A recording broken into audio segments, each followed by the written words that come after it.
I stay trying to hit that note, and every time the mucus in my throat fails the moment. I don't even want to talk about mucus. Kirrah's here. Kirrah's here. Kirrah's back by popular demand. Okay, Kirrah is popular. Please send Mucinex. What? It helps to be popular. It helps to have allergies. She's dying. sick. Kirrah is mad sick. Mad sick, B. Mad sick. Niggas die every day, B. Hey, this is episode 8. We're supposed to be at like episode 15 by now. But that's my chair. I didn't flirt. No one's counting. Nobody's counting. We're supposed to be at episode 15, but we're only like a third of the way. But that's okay. You know, we get there when we get there. But thank you for people that come back. A lot of you haven't left, you know? Yeah. My chair is a wreck. You should buy a new chair. I should get a new chair because it's like... I found bubble gum. What? Okay, she's doing a crossword puzzle. That just goes to show that Kirrah is here for emotional support and emotional support. I'm here for a good time, not a long time, baby. I got nothing but vibes, no matter where I go. She is here for comic relief. I come with crossword puzzles and lip gloss. She makes a cocktail. No she sense props of direction. Up. She's like, "Where do I speak?" No sense of direction. No clue of how to save a PDF, child. What? Okay. I am here literally for the looks. For the look of it all. All right. I didn't tease this for... Well, yeah, I did. I did do a video. I haven't been on TikTok in a few days. I was just talking about this with Kirrah. I really, really worked on this episode. Thank God. You know what? I'm okay. As a person that does not use TikTok, the amount of TikToks that Brittany and my mom send me on the daily, and I'm just like, LOL. I actually don't send you that anymore. Many. Yeah, I stopped sending them to you because you stopped responding. Which, in hindsight, I realized is a little rude, but I was like, it's too late to do anything about it now. Yeah, that was rude. It's just as rude. Like my homeboy told me, he sent me one of those memes where it was like the people think it's rude when they share a link, like a video, and you say that you saw it already. I saw this already. It's not funny. People like, it ain't funny. I laughed at this 2 days ago, by the way. Not my fault. It's even less funny now that you sent it. Thanks. Would you rather I laugh fakely with you? I think I would, actually. I'm not into fibbing. How about you just send that emoji and shut the hell up? See, that's what's wrong with everybody now. Literally. We're all just, you know. All y'all do is tell lies and live in them. Yeah. I found candy. Okay. Could you not? Do what? Do that. What else would I be just doing? Scream out these words. I'm going to be in the middle of something serious. You're like, I found rainbow. No, don't. First of all, please, God. Oh, it's either that or my ringtone goes off. The ghetto. This is ghetto. I haven't been working for the past week, but also I'm now an office PA. No, that's not true. I'm now an office employee. Yeah, I was about to say you are not a PA. I'm not even. I don't want. Why would you even say that?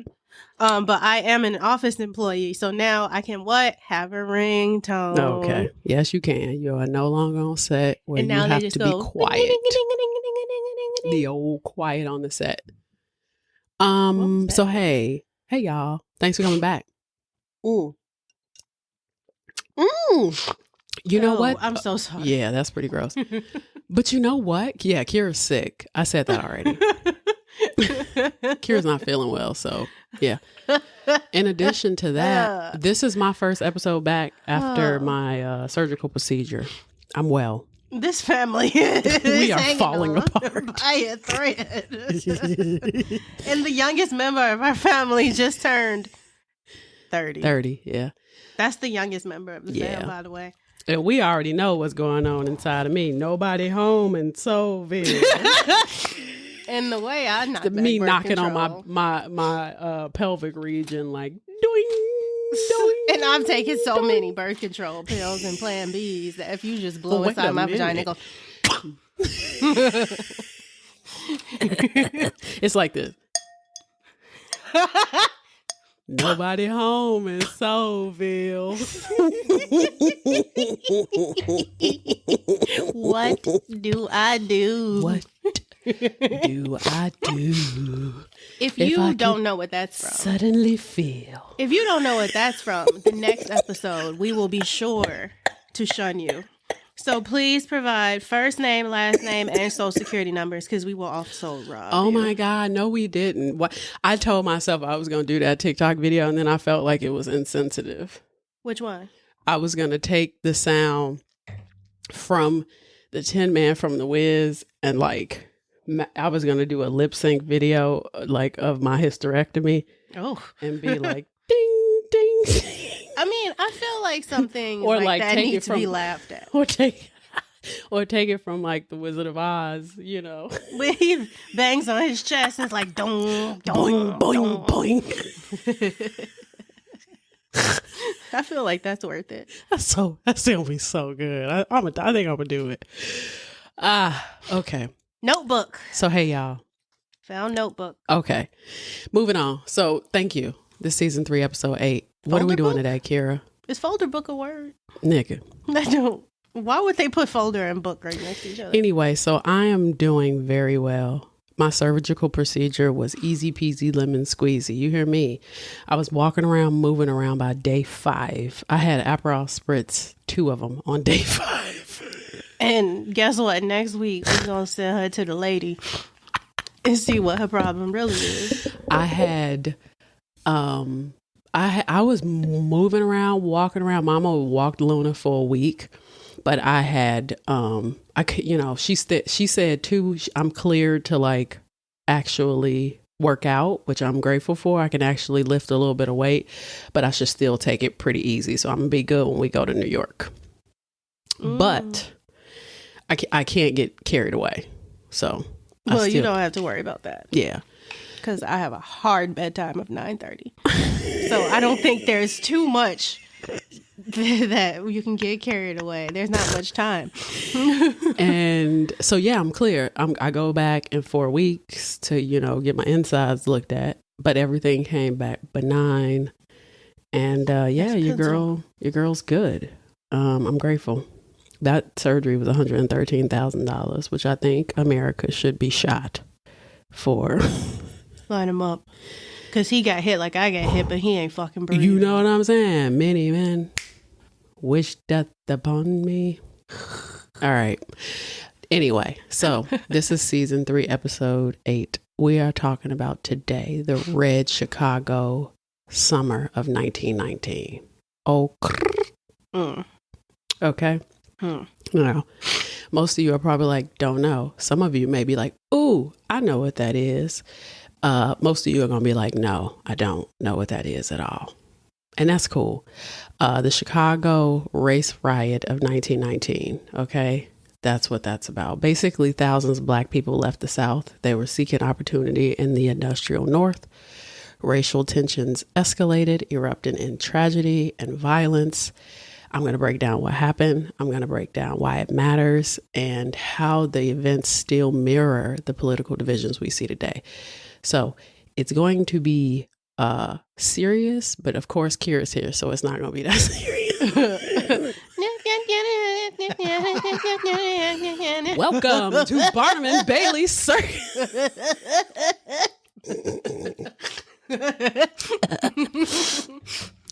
For this episode, I read a book called A Few Red Drops by Claire Hartfield. Great book. Oh my God.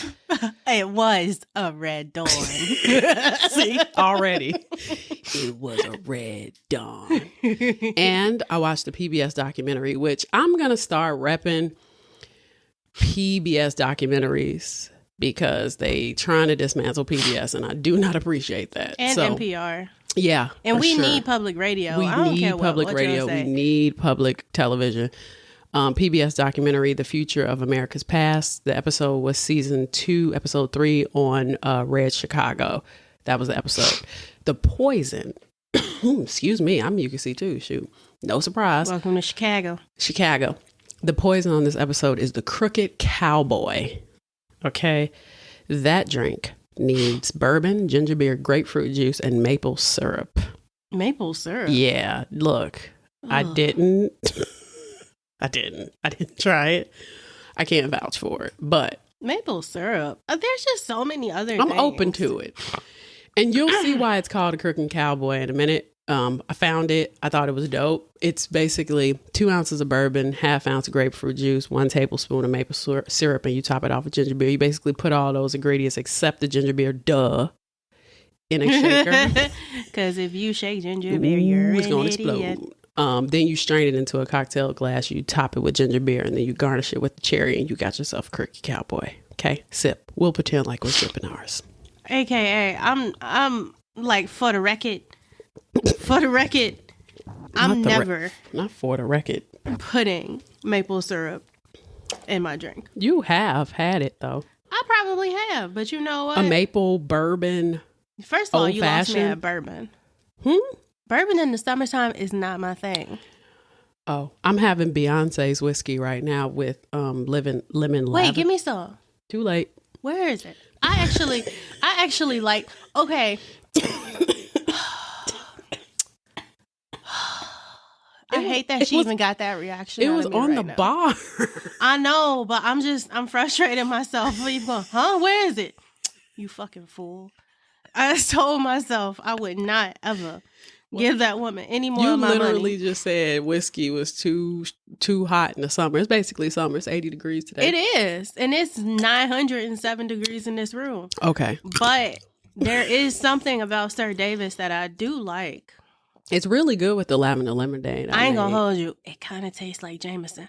But we don't gotta tell her that. It doesn't. It does. Not to me. Well, you a Jameson drinker. I was a Jameson breather. Okay.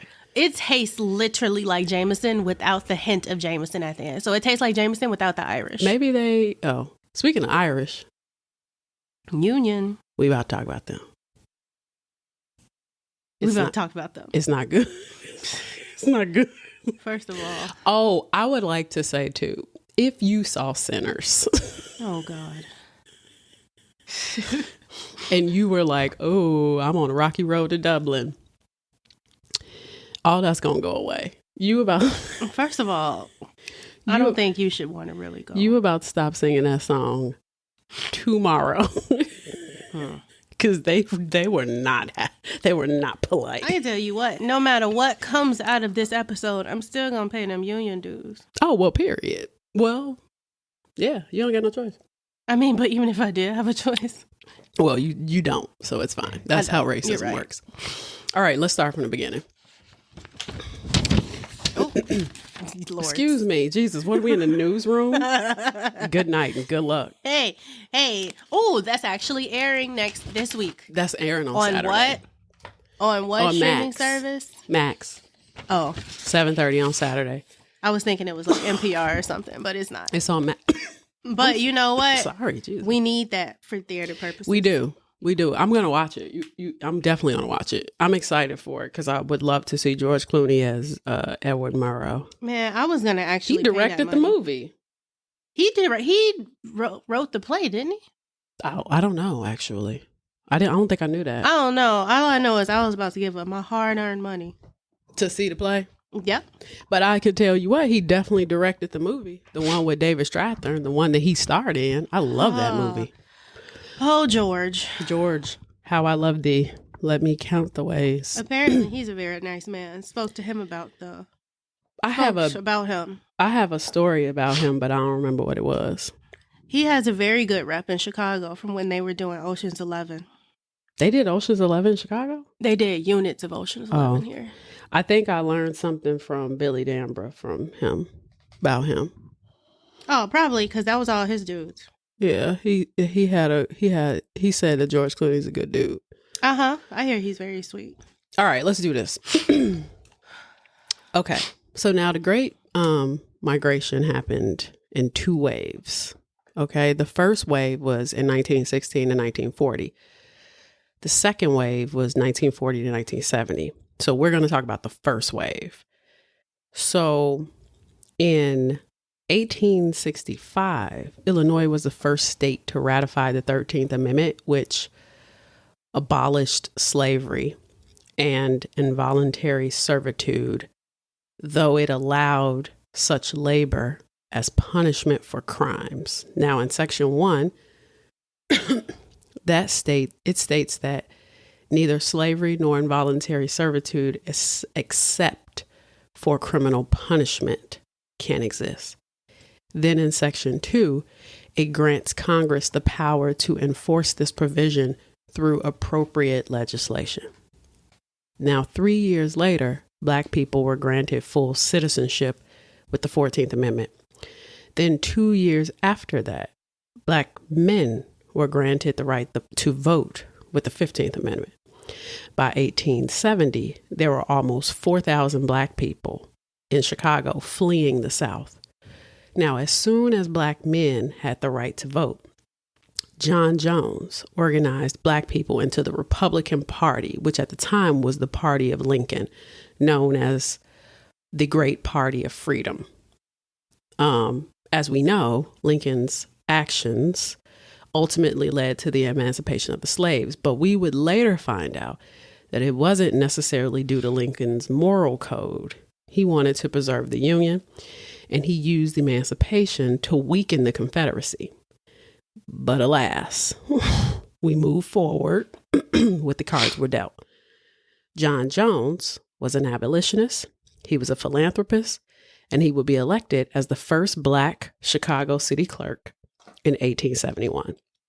Now, it's important to note, even back then, Black people did not vote along party lines. We basically voted for the candidate that would support us. So if a Democratic mayor was getting us jobs and a Republican alderman was funding community improvements, so be it. During this time, you had a few helpful whites, right? Obviously, abolitionists that were helping Black people. When we all started to shift into Chicago, they kind of dispersed, right? They started to try to cozy up with the whites that they knew from the South again. And they started also courting Northern businessmen. Industry was afoot, and Black people were kind of rowing up Schitt's Creek without a paddle. But you had a few Black people that were hitting the ground running, and John Jones was one of them.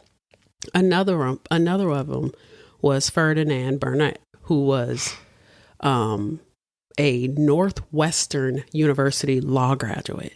He was the first Black man to pass the bar in Chicago in 1887. He founded the Chicago Conservator in 1878, which was one of Chicago's first Black newspapers, and it addressed issues about lynchings and segregation. He ran for Illinois state legislator in the 1890s, using his campaigns to address Black issues like voting rights and labor protections for Black workers.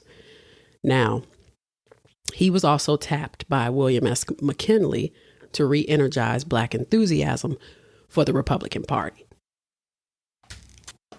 By the late 1890s, he would meet and marry Ida B. Wells, who was a journalist. She was an educator, and she was an anti-lynching crusader. She created her own name in Chicago, and she and her husband created the first branch in Chicago of the NAACP. Ida B. Wells was a journalist, and she was a civil rights activist who helped found organizations like the National Association of Colored Women and the National Association for the Advancement of Colored People, NAACP. Her journey started after experiencing the lynchings of her friends in 1892. She launched a campaign publishing exposés that documented mob violence and challenged the race riot myth. So in Chicago, there was the Black Belt. It was a narrow, densely packed strip of segregated Black neighborhoods along State Street from roughly 31st Street to 55th. Kinda along Bronzeville. Kinda not, though. There were 4 types of Black people. There was the refined, the riffraff, the respectables, and the economically dispossessed. This was coined by St. Clair Drake, who was a Black sociologist anthropologist, and a writer. He was best known for co-authoring this book called Black Metropolis, a study of Negro life in a northern city that came out in 1945. Now, the refined were people like Wells and Barnett. They were educated. They were Black elite members of society. They were like businessmen, doctors, lawyers, etc. Refined Black people began to build and fund libraries, hospitals, churches, social clubs, etc., to fill the community's needs and simultaneously build the political connections necessary to create a foundation for the Black community across the nation, not just in Chicago.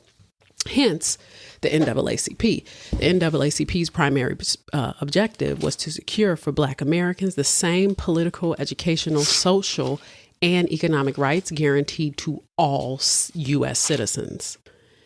Now, the riffraff were a small group of like gamblers, prostitutes, criminals, drunks. Us. No, I'm just joking. The economically dispossessed were the freed slaves and the Civil War vets who were getting by on part-time work on charitable donations. The respectables, though, were the largest group. They were the working class, the Black people with the post office jobs, or the butlers and the maids, the porters on the railroad, or the people with the factory jobs at the steel mill or the stockyard. So in the 1890s, Chicago's Black waiters joined the Culinary Alliance and walked out on strike. They won. They were granted their first ever wage scale, which gave them equal pay to white people. By 1903, Black waiters were replaced with white women. Working class Black people felt absolutely betrayed. Just southwest of the Black Belt was the Stockyards District, aka Packing Town, so known for the Stockyards meat packing. Packing Town was west of what we call Canaryville, roughly between Ashland and now Damon. Damon used to be called Roby, and from 43rd to 47th Street. So mostly Irish and German. They arrived in mid-19th century. During the Great Famine, potato crop failures lasted 4 years, and that caused 2.1 million Irish to leave the country bound for America between 1845 and 1855. They endured political, economic hardship, religious persecution, all while under British rule. And America's freedom and democratic institutions seemed like the way to go. But with Chicago being the headquarters of the 6 largest meatpacking companies, the Union Stockyard was busy and in need of employees. So Irish immigrants were in the right place at the right time for the right type of labor. The Irish did not get treated well in America by white Protestants. They were called pot wallopers, biddies, kitchen canaries, greenhorns, clodhoppers, micks, and patties. White men lumped them with Black people, calling them white Negroes and smoked Irish. White Negroes is crazy. The Irish wanted their piece of the pie nonetheless. They began to do what everybody does. They hired their own, they opened training centers, and they became teachers, nurses, electricians, and butchers. Now, coming from horrific conditions, the conditions the Irish experienced at the yards were no better. Cleanliness was virtually non-existent. Workers were forced to relieve themselves in the corners of the break rooms. Anyone handling bones or hides risked chronic lung disease, chemical burns, and other serious ailments. And meanwhile, the Stockyards runoff turned the South Fork of the Chicago River into the infamous Bubbly Creek, where offal and sewage frothed up into poisonous gases and fouled the water. Each day, thousands of gallons of blood and waste flooded into the river, devastating the ecosystem and endangering communities until in 1900, the city reversed its flow to protect the drinking water. So the Stockyards was the home of 3 large butchers, which was Philip D. Armour and Company, Nelson Morris and Company, and Gustavus Swift and Company, which I'm pretty sure is what Swift and Sons is named after in West Loop. Yikes. Gustavus Swift was all about profits and eliminating waste. He figured out how to move meat long distance via refrigerated rail car. He figured out how to use the animal parts instead of scrapping the byproducts, using some for knife handles, fertilizer, and margarine. He also figured out how to speed up processing, more machines. But then there were the butchers he had on staff. They were getting expensive. So he decided to create different rows, offering jobs for low-skill workers and high-skill workers. He knew he could pay low-skill workers less and have only a few at high-skill wages. He could hire Black people. But instead, he hired the new Eastern Europeans, Lithuanians, Czechoslovakians, and Polish to do low-skill work like gut grabbing, kidney pulling, and tail ripping. This was successful, and this disassembly was credited by Henry Ford in creating his assembly line decades later. Now, the workers were overworked, and they knew it, but the bosses were happy. Business was booming. Quote, "They get all the blood out of those cattle and all the work out of us men," end quote. There was still work for master butchers, but not much. The butcher aristocracy was dead. But let's be clear. Irish were white, but they were not living the white American dream. Packingtown and the Black Belt were both exploited labor zones, propping up Chicago's industrial machine. Black Belt residents were confined by restrictive covenants, redlining, and outright violence if they moved outside of the designated area. The immigrants declared a border to be a, quote, deadline. If Black people crossed it, they die. Packingtown. Workers lived in crowded, cheap housing, sometimes owned by the meatpacking companies. The Black Belt, because of high demand and limited space, landlords often divided single-family homes into multi-family flats or crammed several people into single rooms. Rent was often higher in the Black Belt than in nearby white or immigrant areas, despite the conditions being worse, because landlords knew Black families had no choice but to stay there. City services like garbage collection, street paving, and plumbing were neglected compared to white neighborhoods. So 6 out of 7 Black people had tuberculosis. Ew. Packingtown. Streets were muddy. Water was polluted by the runoff from the stockyards, and indoor plumbing was rare. Meatpacking waste poured into the waterways, and workers brought disease and toxic substances home on their clothes. Many of their children died of bronchitis, tuberculosis, and diphtheria, and 1 of every 3 babies in Packingtown died before the age of 2. Packingtown families often relied on multiple incomes, including from children, and injury on the job was common and uncompensated. So fathers were way too tired to be happy. Yay. Especially. Another reason for men to not be happy. Period. Especially when it came to interacting with their family. Quote, "Generally, when men are keyed up to the highest point of speed and endurance, something gives way. And the remainder is characteristic and noticeable in all men who work in this manner. As a rule, they are irritable, emotional, and very sensitive. They gonna be that anyway. Ever ready to resent an insult," end quote. Another quote, "We punish our children until they become cowards and liars.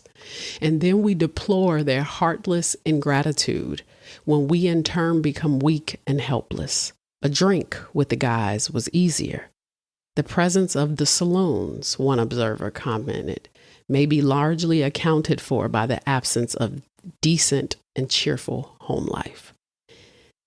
This quote is interesting because this quote is the reason why they started prohibition later. The Volstead Act would eventually get signed because men were drinking so much that they would come home and beat their wives and their children. And the government was like, we got to do something about all this alcohol because these men are going into these saloons getting blasted. First of all, saloons were heavily male spaces. So before they were like speakeasies and bars and stuff in the 1920s, in the early 20th century, saloons were mostly occupied by men. Women were not really allowed in saloons. And so saloons would be, filled with men. They get off work, they get wasted. You'd obviously have women working in saloons and things like that as barkeeps and things like that. But ultimately, when it came to like heavy drinking, most of the people that were like drunk were men. And one of the reasons why the Volstead Act was so important and why the government wanted to get a grasp on alcohol was because men were coming home and they were getting violent with their families. Now, kids were pulled out of school by 14 to work, and a lot of the boys turned to gangs. There were more than 1,300 gangs with more than 25,000. I, too, would rather jump people in the alley than sit around cutting fucking cows. I'd definitely rather jump you in the alley. If I got to rip the tail off of a pig and like rob the local corner store, I think I'm gonna choose to rob the local corner store. There were more than 1,300 gangs with more than 25,000 members in the early 1900s. There were the Murderers, the Black Spots, the Onions, the Torpedoes. These names are horrid. The So-Sos, the Black Hand, the Boundary Gang, and the Tongs. They were Asian. Really? The Tongs were Asian. Never would have guessed. Just so we're clear. Then there were the social athletic clubs. Most were tied to the politicians. Some would engage in petty crime like tearing down campaign posters, stuffing ballot boxes, intimidating voters. Others like Reagan's cults would do worse. We'll talk about them shortly. But the Black Belt, despite the hardship, was also a center of Black culture. So Black businesses and activisms, home to churches, jazz clubs, Black-owned newspapers. There were some Black firemen and patrolmen in the area and civil rights pioneers. The Chicago Defender was founded in 1905 by Robert S. Abbott. It became one of the most influential Black newspapers in the country. The Benga Bank, founded by Jesse Benga. This was Chicago's first Black-owned bank, serving residents shut out from white financial institutions. The area was home to tightly knit groups of Polish people, Lithuanians. Packingtown was home of Polish, Lithuanian, Slavics, Irish, and Germans who formed their own churches, schools, mutual aid societies to support each other as well. There was emphasis on each other, though. The core of the community was the church. So the Catholic church, the parochial schools, the Catholic hospitals, that's where the boys and the girls were taught discipline. So the final authority was the bishop, who was usually Irish. The Irish were also about conquering the political machine, particularly the Democrats, which gave the poor immigrants more civic power. They now had city jobs. Policemen, firemen. A lot of politicians would go into saloons, ask for favors, get payoffs for licenses and permits. And in exchange for things, they'd also get votes.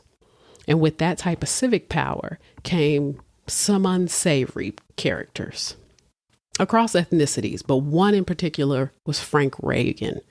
Frank Reagan He was the founder of Reagan's Athletic and Benevolent Association, which would be called Reagan's Colts, which was supposed to be organizing sports and youth activities. But what it really was a paramilitary style gang that functioned as muscle for the local ward bosses and racial enforcers. They specialized in vote rigging, voter intimidation, and ballot stuffing. But they also enforced racial segregation in public spaces, and they guarded the deadline with deadly force. Pretty much anybody was fair game, but mostly black people. And the Colts were, quote, a force for good in the Stockyard District. Now, this pretty much sets the scene. We understand the packing town and we understand Black Belt. Both sides are desperate and in need of work. The stockyards are close to both of these. 90% of black people were still living in the South. But after the boll weevil spread that took out the crops in the South, the Southern black folks who were sharecroppers and tenant farmers found themselves out of work. Black farmers were hit the hardest. They had no land ownership, little savings, and no safety net when crops failed. When migrants first arrived in Chicago, the Chicago Urban League sent them out on job sites to steel mills, rail car shops, stockyards, tanneries. They soon realized that the North was in fact racist. That black people resented that they were born on American soil, but were being picked over by immigrants. The Urban League created social groups to get Southerners acclimated to work in the North, and also created training programs for the packing houses so that they can come in with much needed skills. They even tried to teach respectability, as the Black Belt was starting to kind of look like the South, because they were like, it's starting to look a little ghetto. Black Belt residents were treated awful. Kids were automatically placed in classrooms for, quote, retarded students. Immigrant gangs were constantly throwing stones at black people, and calling the police was not an option. At one point, in the early 1900s, there were 30,000 black people in Chicago. Only 500 worked at the yards, and the ones that did were union men. By 1903, the Amalgamated Meat Cutter and Butcher Workmen of the North America got a new organizer. His name was Mike Donnelly, and he decided to call a strike. Unity for all workers, men and women. It was supposed to be peaceful. But 9 hours later, they started fighting.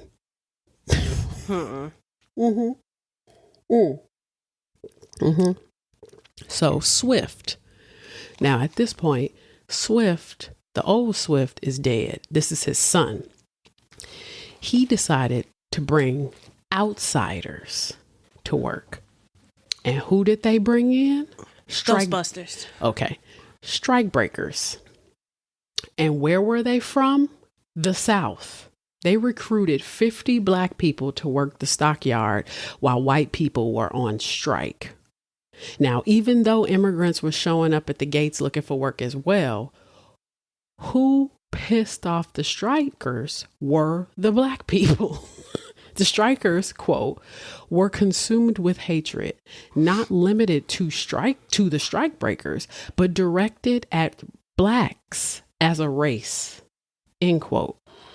When the strike breakers would get off work, they would be attacked by the strikers.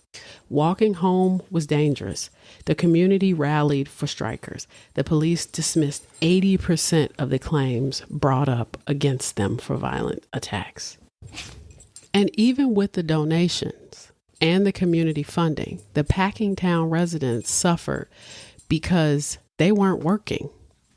Eventually, the strike was called off. This created major tension between the Black Belt and Packing Town. Packing Town did all that with nothing to show for it. They lost confidence in the union. They resented the bosses, but they really resented the scab race. which was black people. They started calling black people the scab race. Once the strike was over, they put those Southern black people right back on the train. I always to the felt South. like scab felt racist. You know, it does. It feels a little racist. It feels a little racist. About a decade later, black people still in the Black Belt were getting attacked randomly on the street all the time. In the face of systemic disrespect, they were told to hold their heads high. But black people were being elected into public office. And in 1915, black people voted for a mayor they thought they could trust. William Big Bill Thompson. That's the Crooked Cowboy. Big Bill Thompson is the Crooked Cowboy. That's who that cocktail is named after. Who spoke out about the way they were treated. He even banned the screening of Birth of a Nation. Look that movie up. Bill Thompson was so appreciative of the black vote that he appointed black leaders into high government positions. I'm not going to stroke his ego too much. Not that he wasn't racist, but he enjoyed being in power. Let's just be honest. In 1917, America entered World War I after declaring war on Germany. Now, immigrants and black people alike left en masse to fight. Black people in particular were looking for a chance at a new democracy. If they fought in the war, they hoped that the military service could be a step forward to full citizenship and dignity and equality. These were desperate people from the beginning as well. It's sad to say, but to struggle for that long and to get an opportunity like a war must have felt like a lottery win to some people, because the military had decent pay. It was travel. Not to mention, volunteering to serve was seen as a mark of courage, manhood, and respect. And they served because they believed in what America could be and were willing to fight to claim their rightful place in it. Shockingly, Chicago's all-black 8th Infantry Regiment and the Irish 7th Regiment became friendly during the Mexican Revolution and hoped to fight together in France. So after their deployment, immigration numbers in America tanked. Who was going to do all this hard labor? Americans were supposed to be making supplies, planes, and weapons, and the meat industry was to feed the troops. So before the war, America was sending over millions of tons of beef and pork to Europe. Swift needed workers. He started hiring women. He was so desperate. And some women had already worked there because they were working there as laborers in the canned goods department. But they were now doing the nasty stuff, like actually butchering. It wasn't enough, though. It was time to start looking towards some black people. They were like, we need to hire some black people in the Black Belt. So the Labor Council for the stockyard actually made plans to bring black workers in. The shortage during the war left work in high demand, but Swift wanted to keep blacks and whites separate. He could use the racist hatred the whites had for blacks to his advantage. Whenever he saw a strike brewing, he'd do everything in his power to break it. So unions realized that if they brought black workers into the unions, they could prevent bosses from using them against strikes. That was the only reason why they wanted black people in the union. So they couldn't use black people as strike breakers. They had no plans on actually hiring them. The Labor Council established Local 651 for the Black Belt. With that union momentum came a lot of fear that a strike was on the way. And the president of the U.S. at the time, Woodrow Wilson, ordered a ban on strikes during the war and appointed a federal administrator to help with the labor disputes. With this influx of work for the black community came the desire to change their living situation. So black people were starting to look for homes elsewhere. They were like, it's not enough room in the Black Belt. It's not enough room. I mean, I'm making money, I'm working. But white people were like, yeah, no, you can't leave the Black Belt. This cannot happen. So the Chicago Real Estate Board had a mantra: keep blacks out. Black leaders, including Abbott of the Defender and others, fought against this. Black people had the freedom to spend their money, quote, wherever the white man's money is good. So shortly after, threats increased. Black homes and businesses were being bombed at an alarming rate. No arrests were made. What's interesting is that the immigrants knew who the true enemy was, but because of racism, it was easy to direct all of the resentment and anger towards black people. People like Swift were living in luxurious homes and had luxurious lifestyles while their workers starved, and they knew this. And eventually, the packing house would have their wage increase and their extra pay for overtime over 8 hours. And bringing in black workers was a part of the process. But black workers learned early on that unions weren't built for them or interested in protecting their rights. White bosses would still hire black workers as strike breakers, then blame them for undercutting labor solidarity, even though they were excluded from the unions in the first place. So this cycle pitted black and white workers against each other and left many black workers seeing unions as a tool of white supremacy, not solidarity. So why would black people join the union? There would be no reason. By 1918, 50,000 black people were working in the mills, plants, and yards. Immigrants did not trust black people. Not since 1904 strike, and definitely not in 1918. The violence against black people was starting to escalate. Threats, slurs, physical violence, mobs would gather outside the homes of the Black Belt and smash the windows with bricks, rocks, and bats. 11 bombs exploded outside of black real estate offices and homes. And as the war was ending, the soldiers would come home to chaos. On November 11th, 1918, the war was over, and Bill Thompson, mayor of Chicago, showed up to celebrate the return of all-black 8th Infantry. While veterans came back expecting to reclaim jobs they left behind, including those in the stockyards and factories. But during the war, black workers had been recruited to fill those jobs. Now they weren't stepping aside. Black people were like, this is my job. Black people were always the last hired, first fired, and this was especially true for black women. Employers often used the tension to their advantage, pitting white workers against black workers to weaken labor organizing. So returning soldiers found that black Chicagoans were no longer invisible. They bought homes, sometimes in formerly white neighborhoods. They taken steady jobs. They were building community institutions.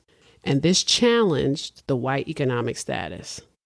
And it challenged the white racial order. And they did not like that. The white press, the political leaders, stoked fear, framing black success as a threat to the American way. But even so, black people were having a hard time. Quote, this was crazy. As a young black man during World War I, Howard Caton made the acquaintance of a white union member. His new friend, Red, lectured him. I got nothing against the colored. But on the whole, the colored don't make good union men. Uh-oh. The white bosses have held them down so long they can't believe in anything except the rich. You hear that, Luna? The bosses make scabs out of Negroes to divide the workers. Negroes shouldn't let themselves be used, but they do. To this, Caton had an honest reply. We can't trust any white man. It's the same with every last one of you. We color have to wait and be patient. What it all comes down to is that we're not equals. Hell, I don't trust you. We're supposed to get our pie in the sky when we die. Caton was clear. Did everything just rhyme back It then? did. Okay. I'd break a strike to get a decent job, end quote. Even when unions didn't have official racist policies, the white members were hostile towards black workers. Most unions were focused strictly on labor issues like wages, hours, working conditions, but said nothing about discrimination, segregation, or police brutality, or anything like that. The daily concerns of Black communities. And Black people were like, why would I join? You keep asking me to join a union. Why would I join your union when you do nothing for me? Well, you want me to join. What's the answer? Right. You want me to join because you don't want me to be a scab. But then when I join, you won't hire me? Well, now they just call you a token Black. Exactly. So while the immigrants appreciated the new union wage increases, they hated the fact that Black people would not join the union. Black men were returning home with pride from the war. They fought a war and demanded respect. And in the neighborhoods, violence was increasing. White and Black gangs, they were fighting constantly. Bombs were going off. People were getting shot and killed everywhere. The local 651, which is the Black union, did gain some momentum. They had a total of 6,000 members, but that's because they were forcing them to join that union. They were intimidating them to join that union. And Swift tried hard to keep the racists from uniting. He made sure there were police on deck to keep the unions from congregating. But with all this, the union planned an integrated parade where Blacks and whites would march through the city together. And that was scaled down. They denied their permits because of the racial tension. And they eventually had a segregated one. And then 2 days later, immigrant workers walked out of a corn refinery and 600 Black workers walked in. This was the final straw. Black people couldn't be trusted. They weren't waiting for them to join the union anymore. This was it. On July 27th, because you're probably like, wait a minute, where's the crime? Right, Luna? All of this is a crime in my opinion, but I'm Black. Whatever. July 27th, 1919. All hell officially broke loose. Chicago was on fire, literally and figuratively. Thousands of Black families were arriving from the Great Migration. The housing lines had tightened. Jobs are scarce. The city's promise of opportunity is real, but it's fragile. All it takes at this point is a spark. What's the spark? Eugene Williams, 17 years old. Heads to the lake with some friends. They paddle a homemade raft out into Lake Michigan from the 29th Street beach, a stretch unofficially known as the Black side of the beach. But the raft drifts and it crosses an invisible line into white water. A group of white men on the shore start throwing rocks. One of those rocks hit Eugene in the head. He slips off the raft and he drowns. His friends run up for help. They point out the white man who threw the stone, George Stauber, but the police refuse to arrest him. Instead, they arrest a Black man or a Black officer, depending on what story. They like, hey, random Black guy. Right, you did it. You did it.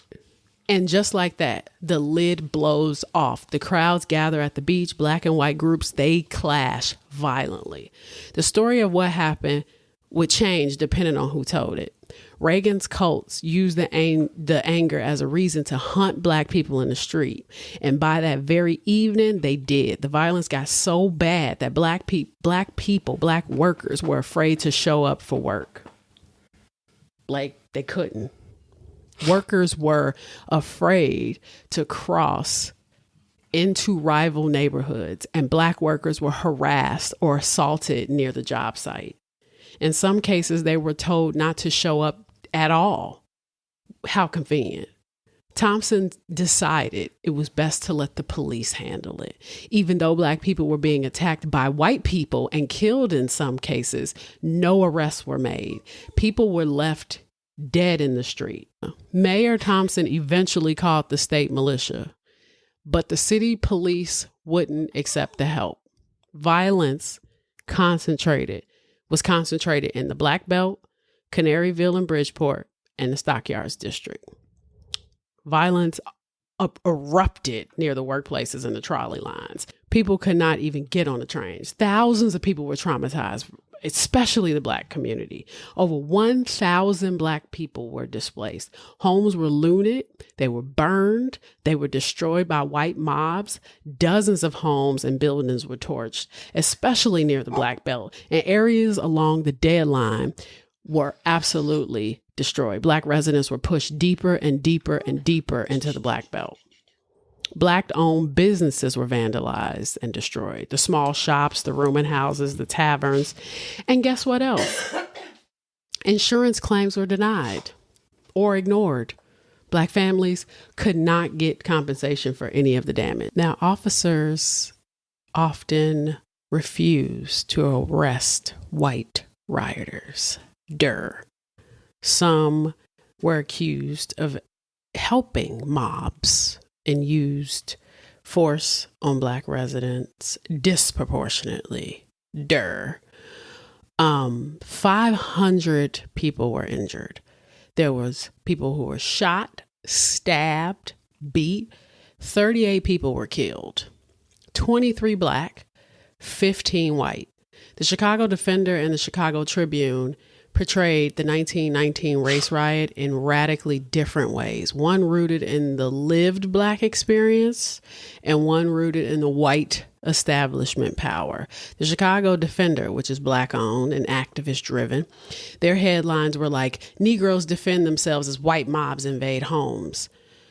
Portrayed the riot as like a coordinated white attack on Black communities. They emphasized that Black people were targeted and that homes were burned and that men and women were being beaten. And they painted Black Chicagoans as the defenders of their homes and the families with dignity and so on and so forth. The Chicago Tribune, they had headlines like race trouble spreads through the South Side, and they would portray the riot as like a mutual outbreak. And it was like violence between the races and avoiding any blame for anyone. And they would make it seem like it was unruly on both sides, which, you know, racism always kind of make it seem like there's nobody in particular. They're both kind of acting up. It's like, you know, it's y'all.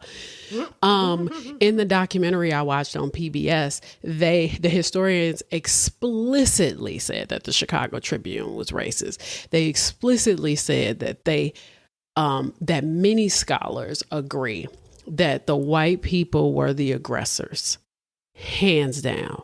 The people of Packingtown attacked the Black people of the Black Belt. That is known. There is no question about that. Eugene Williams was killed by that man intentionally, period.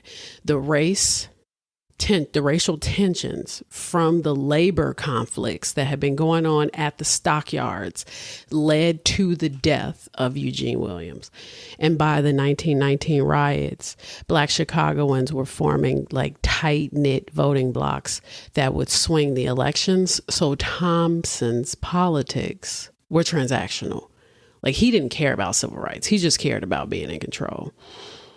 You know, and at the end of the day, Mayor Thompson faced like major criticism for being absent because he was out fishing during the riot. And he's not currently, but during like the Trump administration, they actually was like researching Mayor Thompson's political career, because there's aspects of his career that's very similar to Trump's. But on July 30th, the National Guard was deployed. And it would take time to slow down the violence. By July 31st, there were 30 fires in the Black Belt before noon. The plan was to burn the Black Belt to the ground. People were arrested, and there were 138 indictments, but there were mostly Black indictments. Curfews were issued. Both sides were getting pretty tired. They're like, we're getting sick of fighting. The riot lasted 8 days, ending on August 3rd, 1919. And the man who killed Eugene was never convicted. The white gangs were never held accountable. The Reagan's cult was disbanded 7 years later, even though they were a menace through the Capone years because they continued to be awful. The police were never challenged for their bias. In 1922, the Chicago Commission on Race Relations was set up to report the causes and failures during the riot. And between May and September of 1919, more than 24 outbreaks of racial violence erupted across the U.S., each one started by white mobs. From small towns in Arkansas to big cities like New York, Maryland, and Washington, D.C. Hundreds of black men and women and children were shot, lynched, burned, or beaten to death. Thousands more lost their homes, their businesses, everything. The Chicago Race Riot of 1919 was one of 25 in the country that year, but it was the most destructive and one of the deadliest. And yet, over 100 years later, most Americans have never even heard of it. I live here, and I hadn't even heard of it. Yeah, I haven't either. In 2019, artist Jefferson Pender created a public art performance called Float to honor Eugene's memory. A group of people, black, white, and everything in between, floated together near the Chicago beach, near the site where Eugene died. There were no speeches. There was no noise. It was just like a quiet act to remember Eugene. They were just in floaties, suspended in the water. They all held hands. It was actually really moving to watch them do this. It was actually really sad. Like, I almost cried. And they also put a boulder over on 29th Street near where Eugene died in 2021. There's a grave marker placed now at Lincoln Cemetery. His grave had always been unmarked, but now they put a grave marker. Also, there are marks throughout the city on the ground in the loop and they've been trying to install these throughout the city for all of the people that died during the 1919 riot. So on the 29th Street beach, which no longer exists, the lakefront, has shifted. But there was like this grassroots groups that would race. It was called the Chicago Race Riot Commemorative Project, the CRR-19. They launched an effort to install 38 historical markers, one for every life lost during the week of that riot. They also host an annual bike tour every July, retracing the route of violence. And they just ride across the South Side. They started the first five of the markers in June of 2024. So this just started. They just start unveiling these in 2024. Now, if you happen to be in Chicago, the DuSable Museum on the South Side, and I put a link in the show notes, has an exhibit on this called Troubled Waters. It's free for Bank of America card holders. Finally. What? We get something other than all that fraud. All right, she speaks. It's free for Bank of America card holders on the first weekend of the month. It's also free for Library Pass adults. It's free for Illinois public school students for K through 12, etc. It's free for Illinois residents or Chicago residents. But the link is in the show notes. They have an exhibit there called Troubled Waters that is about the Red Summer of 1919. But one of the reasons why I wanted to do this, well, I ran into this topic while I was, because I've been trying to write a script that kind of like takes place during this time period. And I ran into this moment. And I actually ran into this topic on TikTok a year and a half ago. I didn't really dive that deeply into it because I saw about this kid who was obviously hit. It led to this race riot. But then when I saw that the Chicago race riot was like one of 25 riots in the country at that same time, like that year, I was like, whoa, what? But then as I was like digging into it, to know that the death of Eugene Williams was kind of just like this, boiling point for all of this beef. You know what I mean? From the Great Migration through, so I mean, who would have thought that all of this like labor tension happening at the stockyards and union negotiations and all this other stuff would have led to this? I mean, I just, I really didn't know that I was just thinking just like regular old racism, right? But there was just so much racial tension on the South Side already. Once you start incorporating people's families and the wages and poverty that's already been surrounded by like these families. Yeah. I think that becomes, and people were tired. Yeah. And it's like you automatically start fighting when you're exhausted. But I think it infuriates me though, because it's like you got the energy to fight. Yeah, but that's all the energy they have. Yeah. But like, I don't have the energy to show up to work but you fighting somebody. I think what infuriated me more than anything was the fact that you fighting the wrong person. And I think this is where I wanted to bring this home with like what we're experiencing right now, is the fact that like time and time again, and I said this before, America is a country of immigrants, right? This land was colonized. It was stolen. The Native Americans were here and it was stripped and taken from them. And these people came and was like, all right. And then it took some other people from another place and decided that they were just going to exploit them and use them for free labor.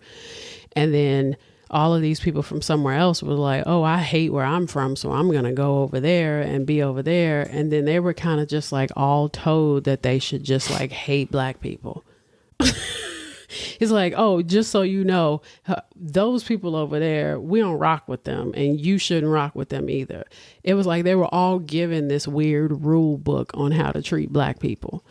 And what we're seeing now in today's politics, I think, is even more infuriating. And we could see how it happened in the elections, even with Mexicans. Your proximity to whiteness, and I mentioned this in my Battle of Los Angeles episode with Asians, because that was about Japanese internment.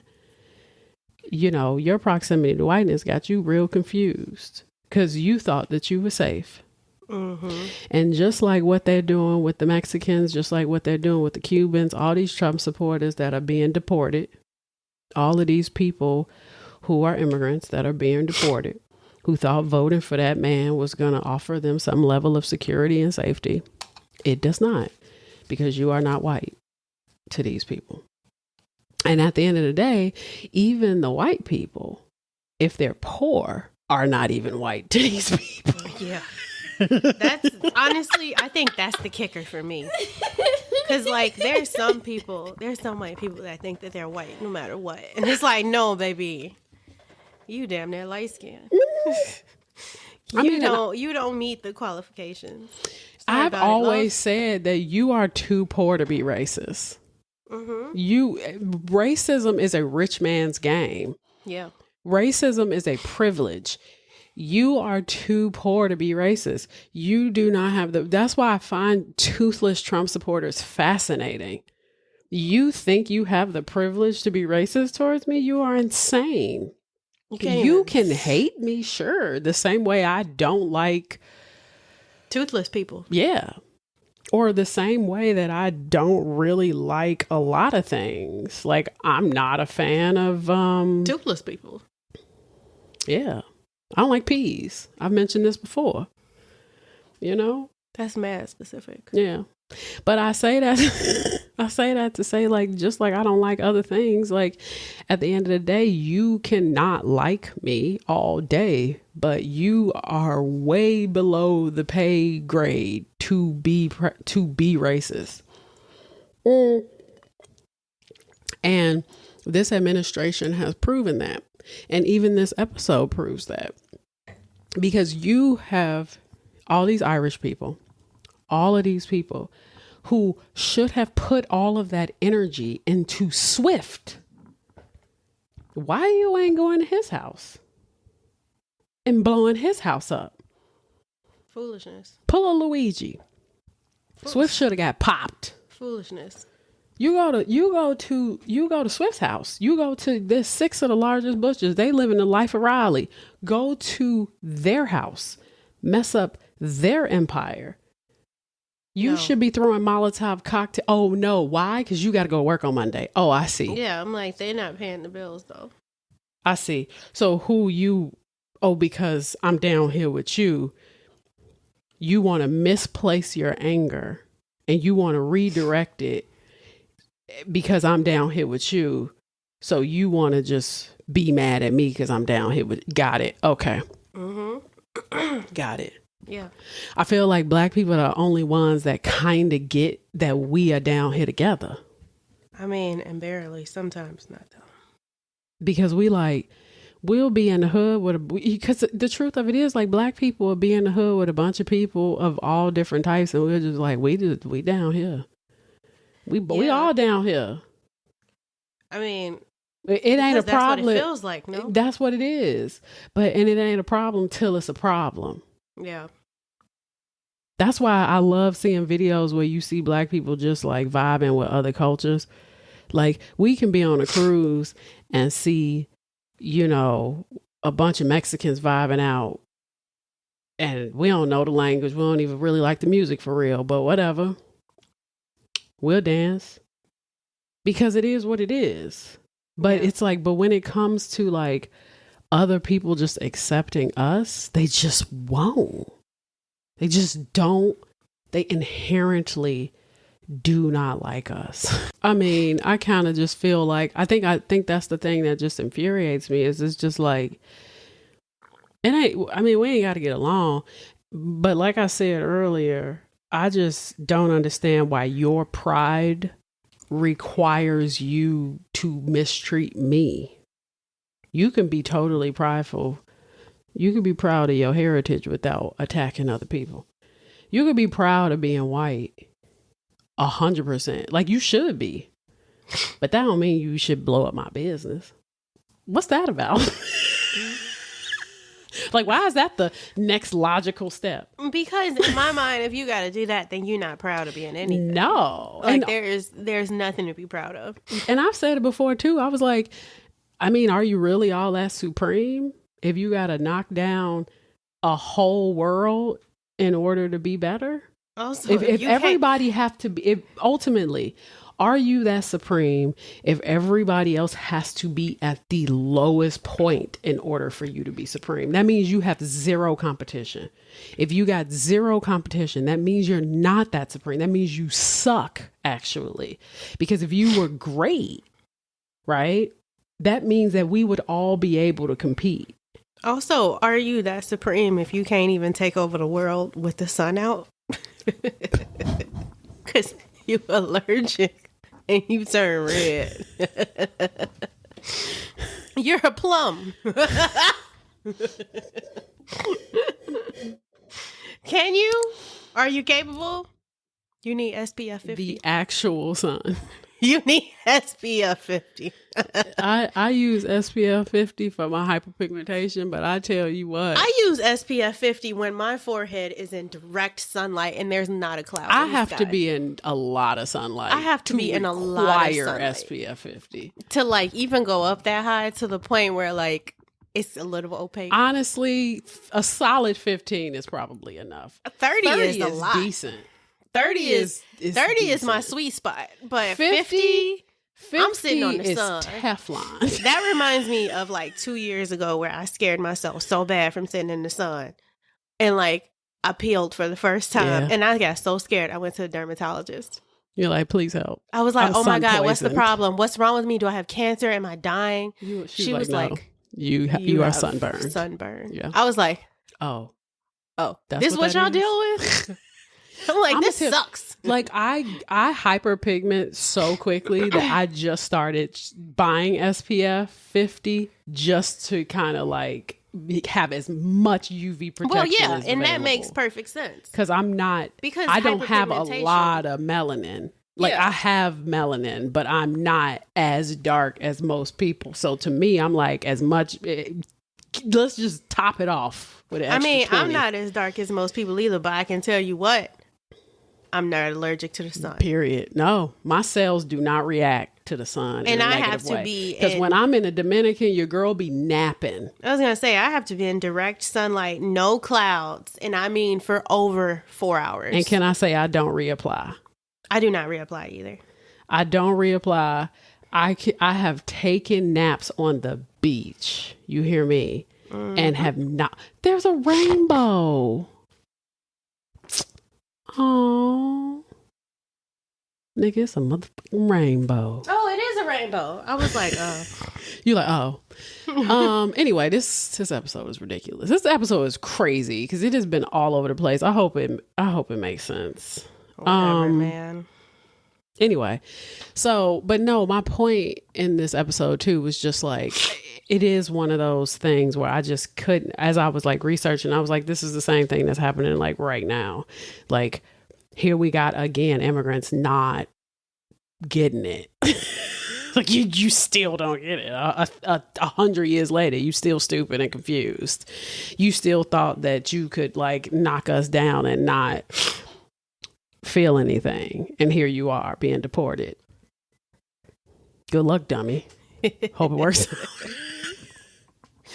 Hope it works out. I wish that I could laugh less, you know, but then again, who cares? I mean, to keep it a buck, like I hate to say, like I'm mad insensitive to this to a certain extent. Like I feel bad for like the people who did not vote for this, but the people who did vote for this, I do not care. As a union employee that has a significant other that's also a union employee. Yeah. So I am officially a union household. Yeah.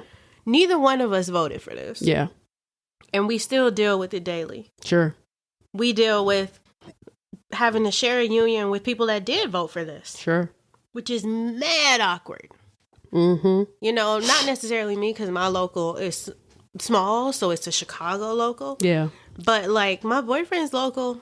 National. Yeah. Construction workers, they voted for this shit and they're loud about it. Yeah. They know what proud. They did. They are upset that, you know, it's going askew, but they're also so jaded. They're like, oh, it'll fix it. It's going to it's going to be great. King of the hill. Joe Dirt. Whamburger French fries. It's like Whamburger French fries. It's like, bro, yeah, we get it. It's like, sir. Everybody's like Carl from like Aqua Teen Hunger Force. Everybody just walk around in fucking flip flops and tank tops. Not the y'all too suck small real bad, white. and I want to let you know that. Like with every single 3% that they take out of my check. Yeah. I want to let y'all know that this country is horrid. It's an awful place because, at this point.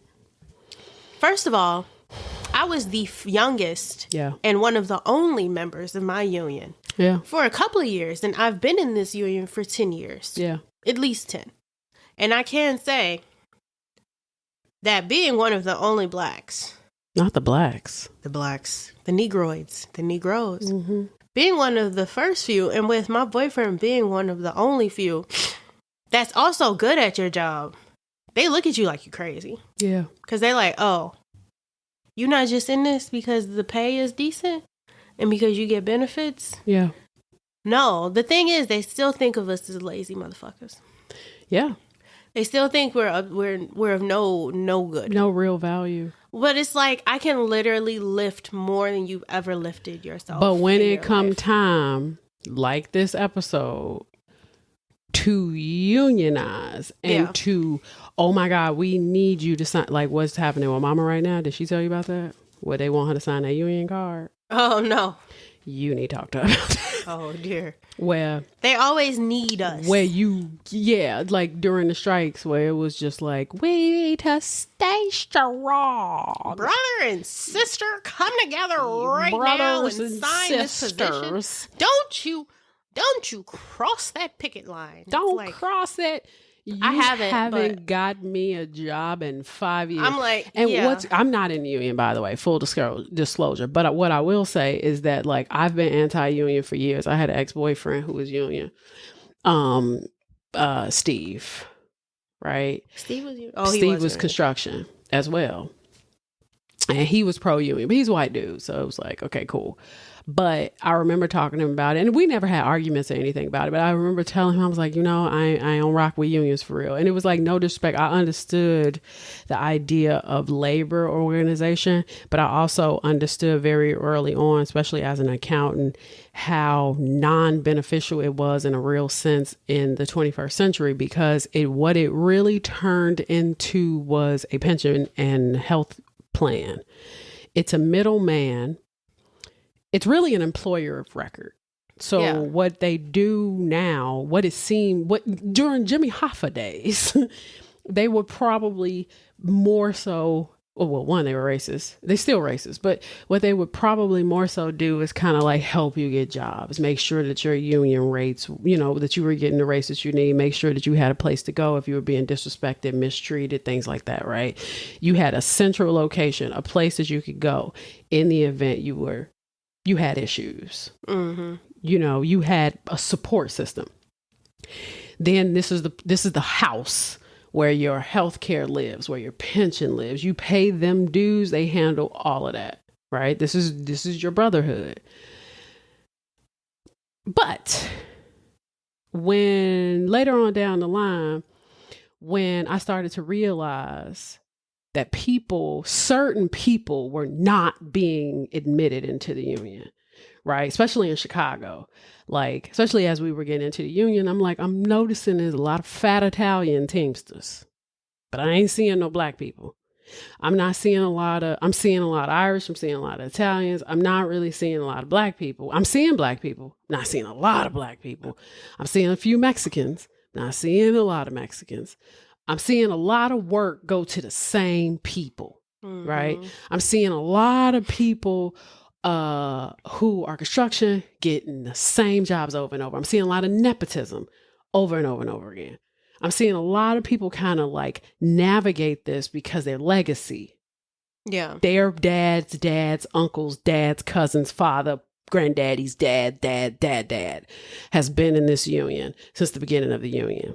And don't get me wrong, if it were me, I would probably do the same.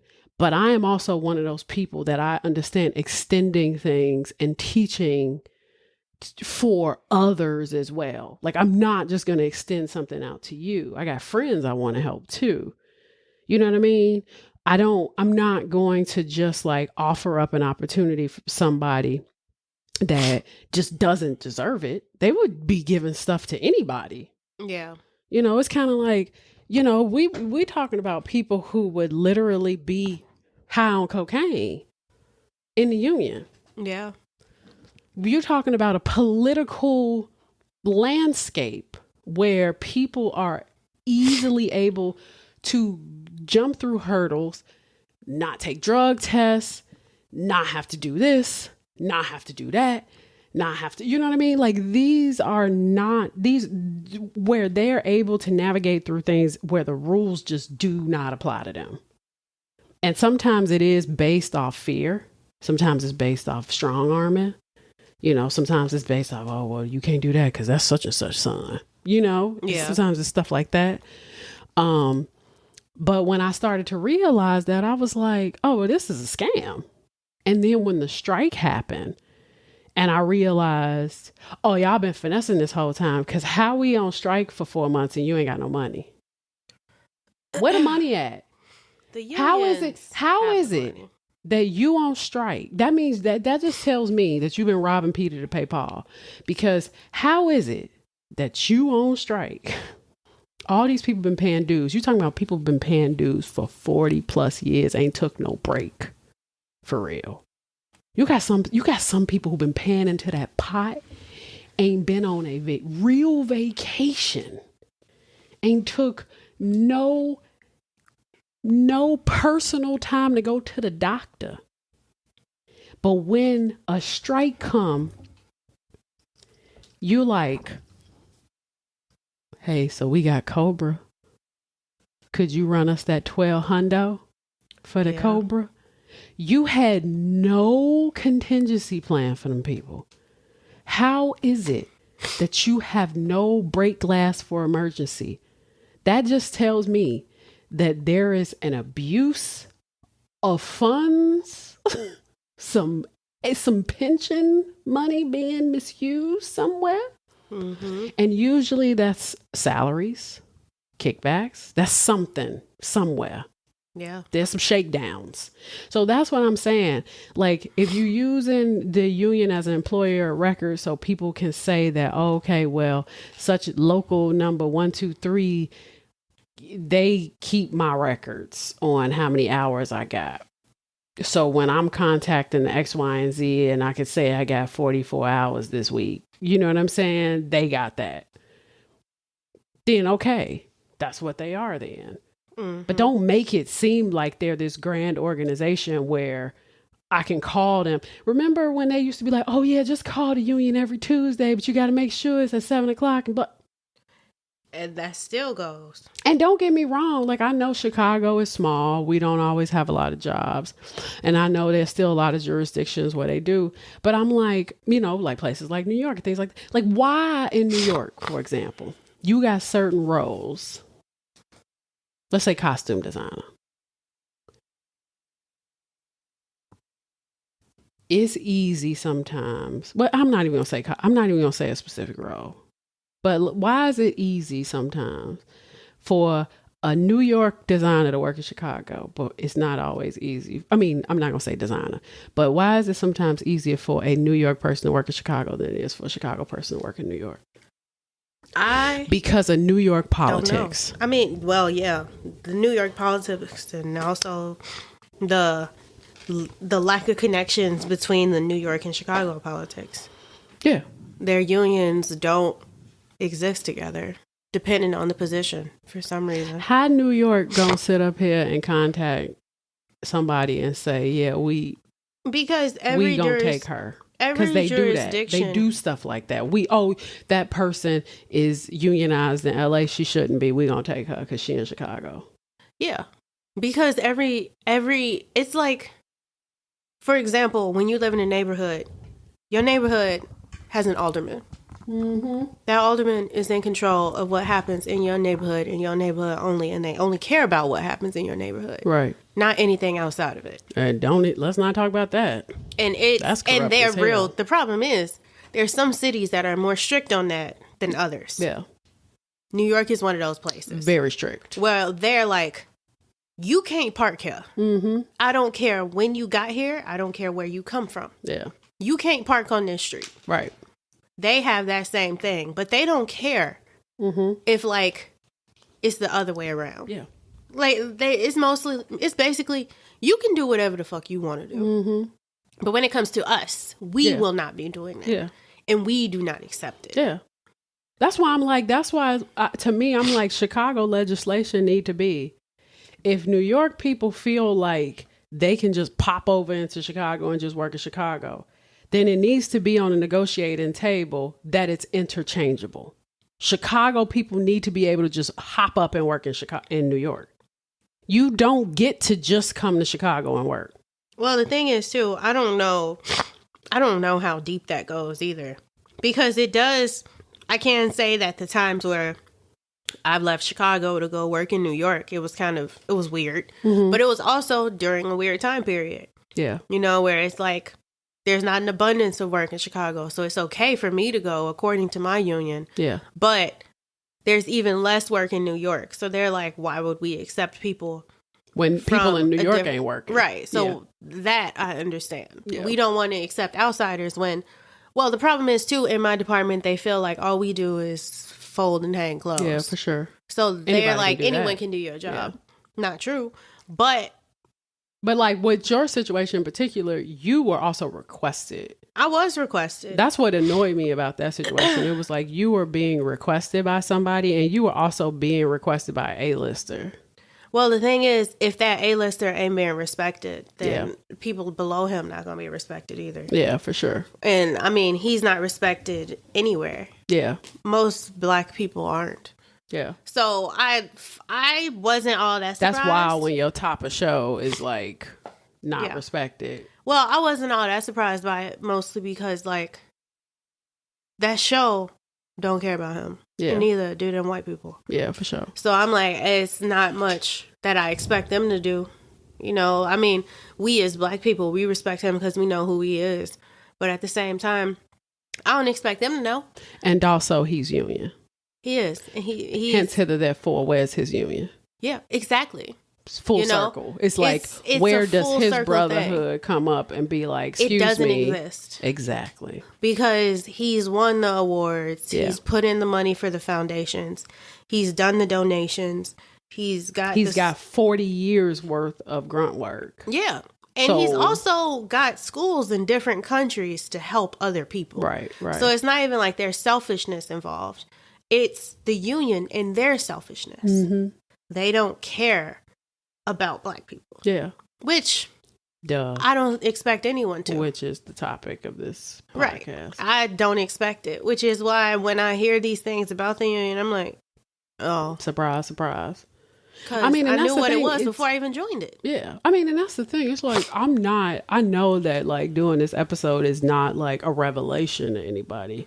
I think it's just more of to me, just like zeroing in on the reality of what it is. Yeah.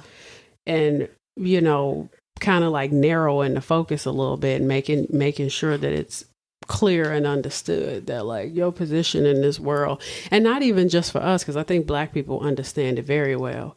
Again, immigrants, to the immigrant community more than anything, because I think had black people and immigrants got together from the very beginning, we would have had, I feel like we personally, because I'm talking about white immigrants here. So let's take race aside, because race is a construct.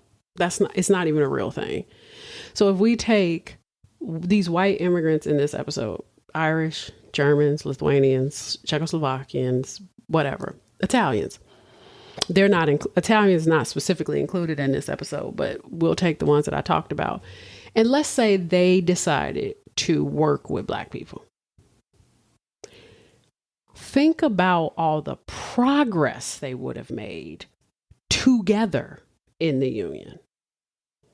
Yeah. Had they just came to that is called collective bargaining. Had you come to the table, had Mike Donnelly, the new organizer of the union, who was like, look, we bringing black people on. And instead of you being racist and thinking, oh, I'm going to bring black people along because we don't want them to be scabs anymore, knowing full well you are not going to hire them for real. At least not a great number of them. You're going to hire a few of them optics, right? Because you couldn't not hire any. Yeah. How much progress would you have really had? You're doing this to your own detriment. Your hatred is causing more harm than good. And I think that's what's so infuriating, is that they're so blinded by hatred that they can't freaking see the forest for the trees. We would all be much happier people if you were not so freaking stupid and hateful. I agree. That's really what it boils down to. And I'm sick of like, you know, trying to like be politically correct about it. And I know everybody was like, you know, people were oversimplifying it and making it seem like no, Trump supporters are stupid. Stop trying to make them sound like anything smarter. Like the news. News are trying to figure out what the Trump supporter is. No, the Trump supporter is stupid. Mm-hmm. Period. Full stop. I don't care if they're rich or poor. They're stupid. Mm-hmm. You're investing in Bitcoin. You're stupid. and this may be a little off topic, but I have been seeing a large amount of these ugly ass Tesla trucks. Yeah, the cyber trucks. And I think, and this could be just me being a little naive child, but I do think people are being paid to drive them. I don't think, because if you look as at many the radius, people have those I don't think as $100,000 many cars. people have them as we think they do. Because probably. there's been a significantly large amount of them. Yeah. Also, if you think about They're probably dealer cars. they are dealer cars. That's what I was going to say. If you think about it, if you look at where you see the most of them, the bulk of them, it's near a dealership. Yeah. So, like, if you're driving around South Loop and you're on Canalport, there are 2 Cybertrucks. Well, a block away from... I was going to say, a block away from Portillo's is a Tesla dealership. Yeah. Those you happen to be in the Gold Coast. Yeah. Yeah. I mean, like, I don't see them that much because they're embarrassing anymore, but...